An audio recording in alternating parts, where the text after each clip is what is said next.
નર્મદા જિલ્લાના રાજપીપળા ખાતે હર ઘર તિરંગા અભિયાન અંતર્ગત જિલ્લા કક્ષાની ભવ્ય તિરંગા યાત્રાનું આયોજન કરવામાં આવ્યું હતું.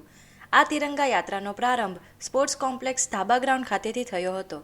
જિલ્લા કલેક્ટર ગંગાસિંઘ, નાંદોદના ધારાસભ્ય ડોક્ટર દર્શનાબેન દેશમુખ સહિતના મહાનુભાવોની ઉપસ્થિતિમાં સૌપ્રથમ સામૂહિક વંદે માતરમ ગાન કરવામાં આવ્યું હતું.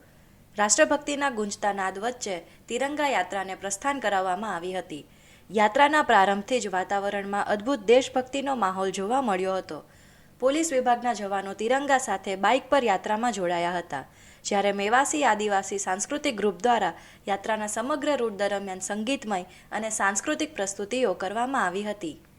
આજે નર્મદા જિલ્લામાં રાજપીપળા ખાતે પણ સ્પોર્ટ્સ મેદાન ઉપરથી તિરંગા યાત્રાનું પ્રસ્થાન કરવામાં આવ્યું છે અને આ તિરંગા યાત્રામાં સર્વે શાળાના વિદ્યાર્થીઓ, કોલેજના વિદ્યાર્થીઓ, સર્વે એનજીઓ અને જિલ્લા વહીવટી તંત્રના સર્વે અધિકારીઓ દ્વારા જ્યારે આ તિરંગા યાત્રાનું પ્રસ્થાન કરવામાં આવ્યું ત્યારે આજના આ પ્રસંગે હું જ્યારે આ તિરંગા યાત્રામાં ઉપસ્થિત રહી ત્યારે મારી સાથે આ જિલ્લાના વહીવટકર્તા અને જિલ્લાના કલેક્ટર શ્રી ગંગાસિંહજી અને સાથે જિલ્લાના સર્વે અધિકારીશ્રીઓ, સર્વે કાર્યકર્તાઓ સાથે જ્યારે આ રેલી પ્રસ્થાન કરવામાં આવ્યું ત્યારે અદ્ભુત રેલીનું આ આયોજન થયું છે. સર્વે લોકોને હું ખૂબ ખૂબ અભિનંદન સાથે શુભકામનાઓ પાઠવું છું. 15મી ઓગસ્ટ નિમિત્તે જ્યારે આ તિરંગા યાત્રાની રેલીનું આયોજન થયું ત્યારે સર્વે લોકોના મનમાં જે આન બાન અને શાન છે આપણા તિરંગાની, એનું મહત્વ જળવાઈ રહે, સર્વે લોકો એના મહત્વને સમજે અને મહાન વીર ક્રાંતિકારીઓ કે જેમણે આ ભારત દેશના સ્વાતંત્ર્ય સંગ્રામમાં જેમણે પોતાની જીવનનું બલિદાન આપ્યું છે એ સર્વે લોકોને હું મારી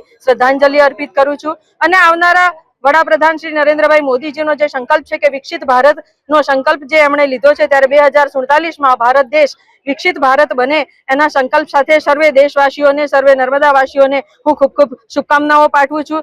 તિરંગા યાત્રાના સમાપન બાદ એક પેડ માં કે નામ અભિયાન અંતર્ગત સર વિનાયક ગાર્ડન ખાતે મહાનુભાવો દ્વારા વૃક્ષારોપણ કરવામાં આવ્યું હતું.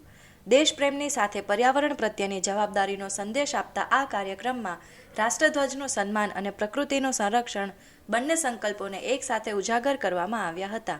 આજે રાજપીપળા ખાતે તિરંગા યાત્રાનું ભવ્ય આયોજન થયું છે. સ્પોર્ટ્સ કોમ્પ્લેક્સથી નગરપાલિકાના ગાર્ડન સુધી રાજપીપળા સિવાય તમામ તાલુકાઓમાં, તમામ શાળાઓમાં, કોલેજીસમાં પણ તિરંગા યાત્રાનું આયોજન થઈ રહ્યું છે. જે રીતે આપણે દર વર્ષે કરીએ છીએ આ રીતે આ વર્ષે પણ બહુ ભવ્ય તિરંગા યાત્રાનું આજે આયોજન થયું છે.